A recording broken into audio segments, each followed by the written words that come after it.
सिर्फ 2 सीड्स आपको भिगो करके खाने हैं और आप देखेंगे कि घुटने जो घिस रहे थे, जिनमें दर्द रहता है, जो टांगे आपकी दुखती थी, वो नहीं दुखेंगी। जिस दिन से खाना शुरू करोगे उस दिन ही आपकी एनर्जी वापस आनी शुरू हो जाएगी, आपकी लेग्स में जान फिर से वापस आ जाएगी, घिसे हुए घुटने फिर से रिपेयर होना शुरू हो जाएंगे और ये फील करोगे 1 हफ्ते के अंदर अंदर। अगर सुबह उठते ही ये जो सीड्स आपको बताने वाली हूँ भिगोकर आपने खाने शुरू कर दिए, कौन से ये सीड्स है और किस तरीके से खाना है वो डिटेल में समझाने वाली हूँ। और क्या ऐसी गलती आपसे हो जाती है कि उम्र से पहले ही आपकी टांगे दुखने लगती है, आपकी टांगे कमजोर हो रही है, चलने फिरने में आपको दिक्कत होती है या आपके घुटने घिसने शुरू हो गए हैं। जिन लोगों के घुटने 50 की उम्र में ही घिस रहे हैं या दर्द हो रहा है, या वो लोग ये समझते हैं कि हल्का फुल्का पेन ये खाने पीने की वजह से आ जाता है, ठंड की वजह से आ जाता है, मौसम की वजह से आ जाता है और दवाई खा लेंगे तो ठीक हो जाएगा, ये बहुत बड़ी भूल है। अगर आए तीसरे दिन आपकी टांगों में दर्द होता है, आपके घुटनों में दुखन होती है या दर्द होता है, तो ये निशानी है कि आगे जाकर आपकी टांगे कमजोर पड़ रही है और कहीं ना कहीं ये आपकी आगे की परेशानी बन सकती है। शायद ये भी हो सकता है कि आपके घुटने घिसने शुरू हो गए हैं, आपके जॉइंट्स अंदर जो कार्टिलेज हो रहा है वो खराब हो रहा है, उसको फिर से रिपेयर करना चाहिए, ना कि दवाइयों के सहारे आप डे बाय डे निकालते जा रहे कि ठीक है दवाई खाकर ठीक हो रहा है तो चलो कुछ करने की हमें जरूरत नहीं है। और मैं बताने वाली हूँ वो सबसे बड़ी गलती जो हर कोई इंसान कर रहा है, तो उसको ध्यान से सुनना समझना और उस गलती को कभी मत करना। तो चलिए शुरू करते हैं इस वीडियो को। हेलो फ्रेंड्स, मैं सुमन चौहान, सर्टिफाइड डाइटिशियन, न्यूट्रिशनिस्ट, आपकी फिटनेस ट्रेनर। मेरे चैनल देसी इलाज में आपका स्वागत है।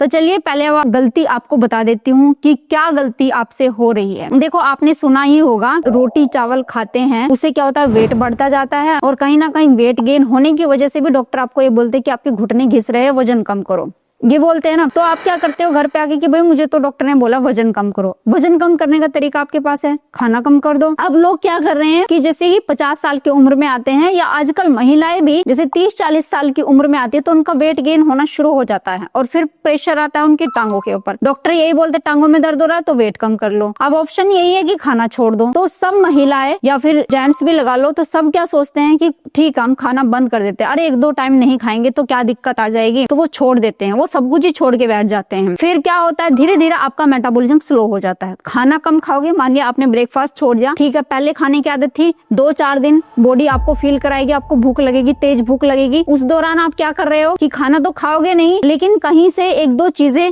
हल्का फुल्का स्नैक्स, जैसे आपने कुरकुरे देख लिए कहीं पे या एक आधी चीज कहीं से कोई मीठी चीज देख ली, हल्का फुल्का खा लिया कि नहीं रोटी नहीं खाऊंगी, मेरा वेट बढ़ रहा है इसलिए मैं रोटी नहीं खाऊंगी। चाय पी ली, लोग क्या करते हैं 2-3 बार चाय पीने लगते हैं चीनी वाली कि नहीं रोटी नहीं खाना, ये वेट गेन हो गया ना तो उसको कम करना है, तो उसकी रोटी अवॉइड करके वो उल्टी सीधी चीजें खाना शुरू कर देते हैं, जिससे क्या होता है और ज्यादा उनकी टांगों की कमजोरी बढ़ने लगती है। अब आप कहेंगे कि अच्छा टांगे ठीक होनी चाहिए, हम तो फास्टिंग कर रहे हैं। हमने तो ये सुना है कि फास्टिंग करो और आपकी उम्र बढ़ जाएगी, आपकी एनर्जी आ जाएगी, आप जवान होने दिखने शुरू हो जाओगे या फिर आपकी बॉडी जो है और ज्यादा स्ट्रॉन्ग बन जाएगी। ऐसा बिल्कुल भी नहीं होता। मैं बताती हूँ, खाना छोड़ना नहीं है, खाना रिप्लेस करना है। क्या करना है आपको, देखो मेरी एक फ्रेंड है, उसने क्या किया, उसका वेट थोड़ा बढ़ता जा रहा था, अभी 40 साल की उम्र है उसकी, वेट बढ़ना शुरू हो गया, पेट में अफारा आना शुरू हो गया, तो उसने क्या किया, बिना सोचे समझे, बिना किसी से पूछे 1-2 ने समझा दिया कि खाना छोड़ दो। उसने 2 टाइम का खाना बंद कर दिया, सुबह का खाना बंद कर दिया, दोपहर का खाना बंद कर दिया, सीधे रात को खाती है। उसके करने से क्या हुआ, वेट तो थोड़ा कम हो गया, लेकिन हुआ क्या, फेस पे झाइयां आनी शुरू हो गई है। वो कहते हैं कि खाना खाने से मुझे ब्लोटिंग होती है।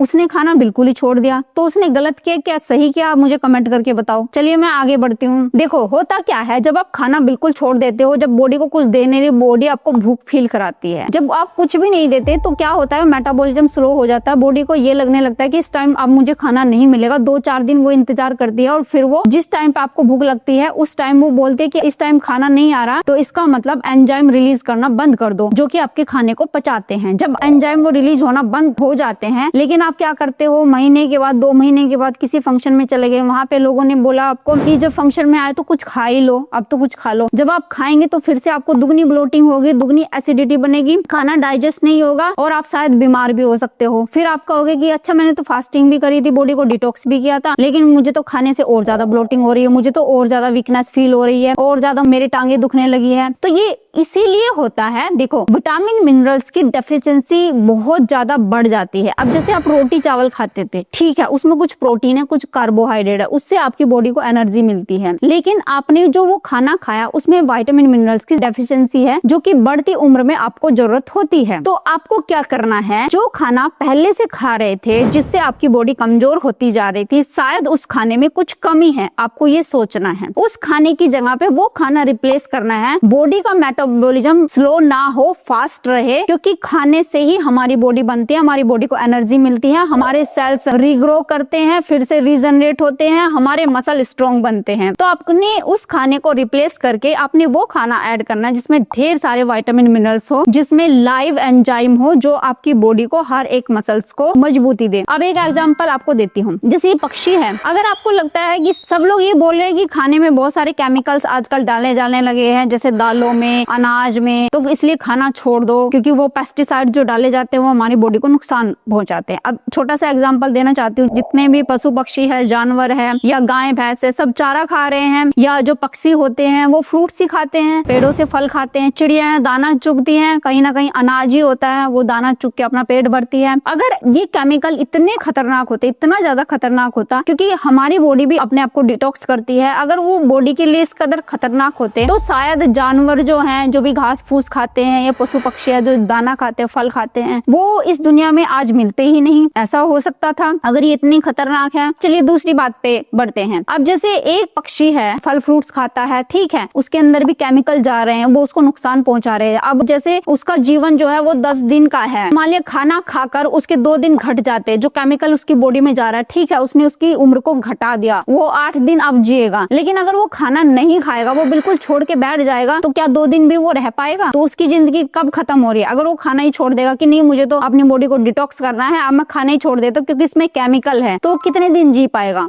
और मुश्किल से 2 दिन ही निकाल पाएगा, ज्यादा दिन नहीं जी पाएगा। तो इससे अच्छा है कि वो 8 दिन जी ले खाना खा के, क्योंकि इस दुनिया को अब हम नहीं बदल सकते, वो इस कदर खराब हो चुकी है। किस किस को रोकोगे आप? किस किस को बोलोगे कि इसमें केमिकल नहीं मिलाना? फल और सब्जियों को आप केमिकल वाले पानी से धो रहे हैं तो वो नहीं करना, किस किस को रोकोगे? आप नहीं कर पाओगे वो। तो इससे अच्छा है खाने को अपने तरीके से बदल के खाओ, साफ सुथरा करके खाओ, वो ज्यादा बेनिफिशियल है, बजाय इसके कि पूरे तरीके से खाना छोड़ दो। मैं ये नहीं कहती जो ज्यादा मोटे लोग हैं उनको खाना कम नहीं करना चाहिए, इसका मतलब बिल्कुल ये भी नहीं है कि आप बिल्कुल बुरी तरीके से लग जाओ कि भाई रोटी लाओ, चावल लाओ, जो भी कुछ फंसे, पिज्जा बर्गर मार्केट की चीजें सब कुछ खाना शुरू कर दो। वो वाला खाना नहीं खाना है, वो बिल्कुल जहर है। जिस खाने को आदमी ने प्रोसेस कर दिया, इंसान ने, फैक्ट्रियों ने प्रोसेस्ड कर दिया, प्रोसेस्ड फूड बना दिया, पैकेट में डाल दिया, वो खाना तो बिल्कुल मर चुका है। उस खाने की बात बिल्कुल भी नहीं कर रही हूँ, लेकिन मैं कह रही हूँ कि भूखा नहीं रहना है। इंटरमिटेंट फास्टिंग का आजकल ट्रेंड चला, वो अच्छी है अगर आप उस टाइम पे काम नहीं करते, ज्यादा बिजी नहीं रहते, ज्यादा हार्ड वर्क आपका नहीं है, इंटरमिटेंट फास्टिंग बेस्ट है। या तो आप सुबह का खाना अवॉइड कर सकते हैं, सब्जियों के जूस ले सकते हैं, या कॉफी ले सकते हैं जो बॉडी को डिटॉक्स करे, लेमन वाटर ले सकते हैं, या फिर रात का खाना अवॉइड कर दे, वो बेस्ट है। लेकिन अगर कोई कमजोर इंसान, जिसके घुटने भी खराब हो रहे, जिसकी लेग्स वीक पड़ रही है, मसल कमजोर हो रहे हैं, वो दुबला पतला है, वो सोचे कि नहीं भाई मैं एक ही टाइम खाना खाऊंगा क्योंकि मुझे बॉडी को डिटॉक्स करना है, उसके मसल्स तो पहले ही कम हो रहे हैं। अब वो जब खाना कम कर देगा, प्रोटीन कम हो जाएगा, कार्बोहाइड्रेट कम हो जाएगा, विटामिन मिनरल्स उसकी बॉडी में नहीं पहुंचेंगे, क्या इंटरमिटेंट फास्टिंग उसके लिए बेस्ट है? अब एक महिला की बात सुन लीजिए। एक महिला है, घर का सारा काम करती है, बच्चों को भी संभालती है, घर की साफ सफाई भी करती है, और जितनी भी कपड़े वगैरह होते हैं उनको प्रेस करके भी रखना होता है, उसको सारी इतना दिमाग का काम होता है, इतनी जिम्मेदारियां होती है, रात दिन का काम होता है, सुबह जल्दी उठना है और फिर से उसी रूटीन में लग जाना है। तो मैं उसको बोलूं कि आपको ना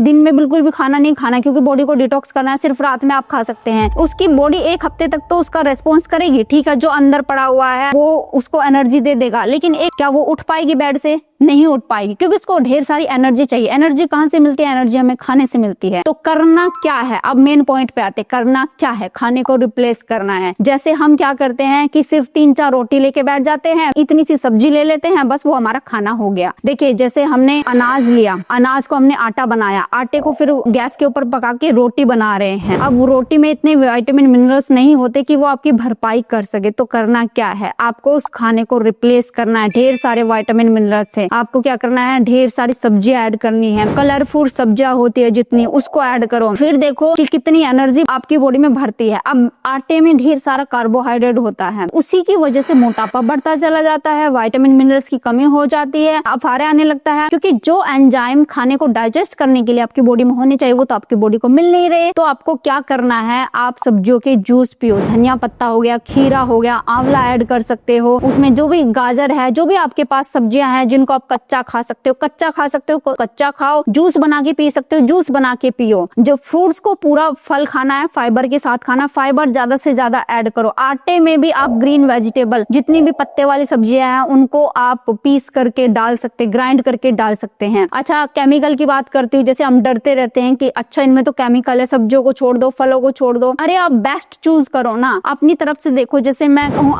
अमरूद में इतने ज्यादा पेस्टिसाइड यूज नहीं किया जाता। आप उनको धो करके घर में अच्छे से 2-3 पानी में धो लो। पत्ते होते हैं, जितने भी हम पत्ते खरीद के लाते हैं उनको भी 2-3 पानी में धो लो, हल्के गुनगुने पानी में उनको डिप करके रख दो, कुछ तो केमिकल उनका निकल सके। तो इस तरीके से आप रंग बिरंगी सब्जियों को ऐड करना शुरू करो। यहाँ तक कि अपने अनाज, जो आप चावल पका रहे हो, जो आप रोटी पका रहे हो, उनमें भी सब्जियों को ऐड करके खाओ। फिर देखो जो एक्स्ट्रा कार्बोहाइड्रेट हमारी बॉडी में जा रहा है वो हमें परेशान नहीं करेगा, वेट भी घटेगा, बॉडी में एनर्जी भी भरेगी और मसल वीक हो रहे वो नहीं होंगे। दूसरी चीज है मूवमेंट करो। देखो बैठे रहोगे तो बॉडी खराब होगी ही। हमारी बॉडी किस पे काम करती है, जितना ज्यादा आप मूवमेंट आप बॉडी की कराओगे। जिन लोगों को घुटने का दर्द रहता है, कमर का दर्द रहता है, उनकी एक ही परेशानी होती है कि मैम हम तो एक्सरसाइज नहीं कर सकते, वो वॉकिंग नहीं कर सकते, घुटनों में दर्द है। क्या रह गया, अरे भाई आप बैठ के आधा घंटा कपालभाति क्यों नहीं करते, आधा घंटा अनुलोम विलोम क्यों नहीं करते? ये कर सकते हैं ना। आप लेट के एक्सरसाइज कर सकते हैं, आप आइसोमेट्रिक एक्सरसाइज करते हैं जिसमें होल्ड करना होता है, आपके मसल की मजबूती बनती है बैठ के। इस तरीके से मैं बहुत सारी एक्सरसाइज बताई हुई है कि आप वेट, कोई भी आपका डब्बा है जिसमें थोड़ा सा वेट पड़ा हुआ, 2-3 किलो का वेट पड़ा हुआ है, आप उसको उठा के इस तरीके से अपने हाथों से करते रहिए। इससे आपके मसल मजबूत होने वाले हैं। अपनी लेग्स को ऊपर नीचे उठा के सीधा करके वो वाली एक्सरसाइज करी जा सकती है। आप मूवमेंट करते रहिए, चाहे बैठ के ही क्यों ना कर रहे हो। मूवमेंट जितना ज्यादा करोगे उतनी बॉडी आपकी स्ट्रॉन्ग बनेगी, उतना खाना अच्छे से डाइजेस्ट होगा, मेटाबॉलिज्म फास्ट होगा, आपकी हर एक अंग में, हर एक मसल में जान भर जाएगी। आप ये करके देखो। अब चलिए उस चीज को बता देती हूँ कि मैं जिस चीज के लिए वीडियो बनाने वाली थी, आखिर खाएं क्या। 2 सीड्स वो कौन से हैं, जितनी भी प्रकृति ने हमें चीजें दी है, जैसे दाल दिए है, अनाज दिया है, या फिर जो नट्स हैं या सीड्स हैं, अगर आप उनको सही तरीके से खाना शुरू कर दें, फैट खाना शुरू कर दें, कभी भी आपके घुटने खराब नहीं होंगे। अभी भी देर नहीं हुई है, अभी भी आप ये काम कर सकते। तो करना क्या है, सुबह रोटी, चावल, अनाज अवॉइड कर सकते, क्योंकि ढेर सारा उसमें कार्बोहाइड्रेट होने की वजह से वो इन्फ्लामेशन क्रिएट करती है। इन्फ्लामेशन होने की वजह से आपकी जॉइंट्स खराब होते हैं। तो एक काम करो, मूंग दाल होती है, सबसे हल्की होती है, दुनिया की सबसे हल्की दाल है। आजकल लोग क्या बोले, मूंग दाल भी नहीं खाना क्योंकि इसमें पेस्टिसाइड्स हैं। पेस्टिसाइड्स किस में नहीं है, किस किस को आप छोड़ोगे? कहां से ऐसा खाना लाओगे जो ऑर्गेनिक है? आप ला नहीं सकते। तो एक काम करो, मूंग दाल ले लो, उसको रात भर भिगो करके छोड़ दो। जब वो पानी में भीगते हैं तो वो फूलने लगती है, और फूलती इसलिए है क्योंकि हर एक सीड जब पानी में भीगता है तो वो सोचता है कि वो रिग्रो होने वाला है, तो वो जितने भी उसके प्लांट केमिकल होते हैं उनको वो कम करने लगता है। या प्लांट केमिकल इसलिए होते हैं कि वो अदर जानवर से अपने आप की सुरक्षा कर सके। थोड़ा हार्ड हो जाता है तो वो पचाने के लिए थोड़ा सा भारी होता है अगर हम ऐसे ही उसको खाने लग जाए, तो इसलिए भिगो करके रख दो, तो वो इजीली डाइजेस्टेबल फॉर्म में आ जाता है। आप उसको खाएंगे तो इजीली डाइजेस्ट हो जाएगा। जब आप सुबह उठते हो तो वो फूल जाती है, उसको पानी निकाल देना है और 2-3 पानी में अच्छे से फिर से आपने धो लेना है। फिर उसके बाद सूती कपड़े में बांध के किसी गर्म जगह पे रख देना है, और 1 दिन या 2 दिन रखने के बाद आप देखेंगे कि वो अंकुरित होने लगी है, मूंग दाल अंकुरित हो जाएगी, वो मूंग दाल के स्प्राउट बन जाएंगे। 1 कटोरी रोज सुबह आपने लेना है। फिर दूसरा जो सीड है वो है मूंगफली के दाने। कुछ लोग बोले मूंगफली तो नुकसान करती है, इन्फ्लामेशन करती है, लेकिन प्रोटीन और गुड फैट भी मूंगफली में ही होता है। अगर आप उसको जैसी फॉर्म में प्रकृति ने उसको दिया है उसी फॉर्म में खाना शुरू कर दें, तो फिर आप देखेंगे कि आपके घुटने में जो कमजोरी थी, जो आपके घुटने में वो दर्द था, वो सिर्फ 2-3 दिन के अंदर चला जाएगा। उसको खाने का तरीका आपको आना चाहिए। तो करना क्या है, मूंगफली के साफ सुथरे दाने लेने हैं, कच्ची मूंगफली लेनी है और उसको पानी में भिगो करके 6 से 7 घंटे के लिए छोड़ देना है। जब वो फूल जाती है तो वो इजीली डाइजेस्टेबल बन जाती है हमारे लिए। उसको जो प्रोटीन होता है उसको भी आप पचा सकते हो आसानी से, कोई दिक्कत कोई परेशानी आपको नहीं होगी, कोई भी ब्लोटिंग नहीं होगी। 10 से 20 दाने ले लेने हैं। जो वो 1 कटोरी मूंग दाल स्प्राउट आपने लिए है उसमें उन दानों को अच्छे से धो करके 2-3 पानी में फिर से धो लीजिए सुबह उठ के और उसको ऐड कर देना है। ऐसे ही ऐड कर देना, छिलका विलका नहीं उतारना है। अब ये 2 जो सीड्स मैंने आपको बताया ना, इतने गुणकारी हैं, इसे आप किसी भी उम्र में खा सकते हैं, चबा चबा के खाना है और इजीली ये चबाए भी जा सकते हैं क्योंकि फूल जाते हैं। अब इसमें और क्या चीजें ऐड करें? जैसे आप कहेंगे अच्छा स्वाद तो नहीं लगेंगे, अरे स्वाद बढ़ाने के लिए और सब्जी ऐड करो ना। आप करके देखो, स्वाद अपने आप बन जाता है। उसके अंदर आप एक खीरा डाल सकते हैं, हल्का चॉप करके, गाजर मिक्स कर सकते हैं, एक आंवला डाल सकते हैं, बीटरूट डाल सकते हैं, अनियन डाल सकते हैं, टमाटर डाल सकते हैं, जो भी आपके पास सब्जियां हैं आप सब डालो। और एक चीज ध्यान रखना है कि इसके अंदर जो कोकोनट होता है सूखा गोला, वो भी आप क्रश करके डाल सकते हैं। अब इसको अगर गर्म करना चाहते हैं, ये ठंडे आपको फील हो रहे हैं, तो बहुत ही कम टाइम के लिए 5 सेकंड के लिए आप इसको धीमी आंच के ऊपर रख दो, खाली पैन में डाल करके, उसमें पानी वगैरह कोई ऑयल नहीं डालना है और उसको इस तरीके से चलाते रहना है जैसे आप सब्जी गर्म करते हैं, इस तरीके से चलाते रहना है। अब जब ये हल्के से स्टीम हो जाए, हल्के से वार्म हो जाए, एकदम से गैस को ऑफ कर देना है। अब इसमें आपने डालना है काला नमक, स्वाद के अनुसार काली मिर्च, ये डाल के आपने इसको अच्छे से मिला लेना है, मिक्स कर लेना है। अब ये हल्के हल्के सॉफ्ट हो चुके हैं सारी चीजें। आप किसी भी इंसान को देंगे वो अच्छे से चबा लेंगे, जिनके 2-4 दांत है वो भी इसको चबा लेगा। उनको ये 2 खाने के लिए किसी भी उम्र का इंसान है, 40 साल की महिला है, 50 साल की महिला है, 60 साल की महिला है, वो इसको चबा सकेंगे और खा सकेंगे। देखो रोटी चावल भी तो आप चबाते ही हो। कुछ लोग ये कहते हैं हमारे दांत नहीं है, कमजोर पड़ गए हैं, अरे चबाया जा सकता है, ऐसा बिल्कुल भी नहीं है कि इतना हार्ड है कि आप चबा नहीं सकते। मैंने देखा है लोग मक्की की, बाजरे की रोटी जिनके दांत नहीं वो भी खा जाते हैं, वो बस इसीलिए मना करते हैं कि नहीं ये स्वाद नहीं लगेगा इसलिए मना कर दो कि हमारे दांत नहीं है। ऐसा बिल्कुल भी नहीं होता, आप इसको चबा सकते हैं। तो इसको चबा करके खाइए और फिर देखिए कि आपकी ताकत वापस आ जाएगी, आपकी एनर्जी वापस आ जाएगी, वेट लॉस होना शुरू हो जाएगा। जो भी आपकी बॉडी में इन्फ्लामेशन है, दिक्कत है, कमजोरी रहती है, फीवर बार बार आता है, वो ऐसा कुछ भी नहीं रहेगा। और जॉइंट्स आपके 1 हफ्ते के अंदर अंदर नई जान ना भर जाए, आप फिर से चलने फिरने ना लगो तो मुझे बता देना। अगर आज आप इस वीडियो को देख रहे हो तो आज से ही ये चीजें करना शुरू कर दो और 1 हफ्ते के अंदर अंदर रिजल्ट आपको खुद ही मिलना शुरू हो जाएगा। उम्मीद है आज की वीडियो आपको बहुत पसंद आई होगी। आप लाइक शेयर भी करेंगे। अगर चैनल पे आपने चैनल को सब्सक्राइब कर लीजिए। तो फिर मिलते हैं नेक्स्ट वीडियो में, तब तक के लिए बाय बाय, टेक केयर।